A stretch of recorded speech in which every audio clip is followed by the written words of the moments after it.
రాబోయే 27 ఆగస్టు 2025 బుధవారము నాడు వినాయక చవితి రాబోతుంది. మరి పూజా టైమింగ్స్ ఏంటి, వినాయకుడిని ఎప్పుడు పూజ చేయాలి, ముహూర్తం చెప్పండి అని చెప్పేసి చాలా మంది కూడా అడగడం జరుగుతుంది. ఎప్పుడైనా సరే గుర్తుపెట్టుకోండి, మనకు ముహూర్త బలం తోడయిందా మనకి సంపూర్ణ ఫలితాన్ని మనము పొందుతాము అనేది గుర్తుపెట్టుకోండి. మరి ఎప్పుడు చెయ్యాలి అని అంటే చూడండి, ఒకటి బ్రహ్మ ముహూర్తంలో చెయ్యండి. బ్రహ్మ ముహూర్తంలో స్టార్ట్ చేస్తే ఆ పూజా ఫలితం అనేటటువంటిది అద్భుతంగా ఉంటుంది. అదే విధంగా చూడండి, ఇంకొకటి దివ్యమైన ముహూర్తం ఉంది, ఉదయం తులా లగ్నంలో ఉంది. అది టైమింగ్స్ ఏంటి అని అంటే 11:07 దివ్యమైన ముహూర్తం ఉంది. అప్పుడు పూజ చేసుకోండి, అద్భుతంగా ఫలితాలు పొందవచ్చు.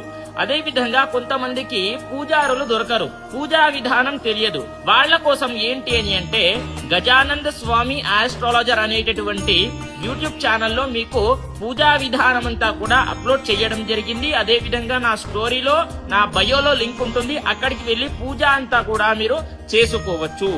మంత్రాలతో సహా ఉంటుంది కాబట్టి ప్రతి ఒక్కరికి కూడా తెలియజేయండి. స్వస్తి, సర్వే జనాః సుఖినో భవంతు.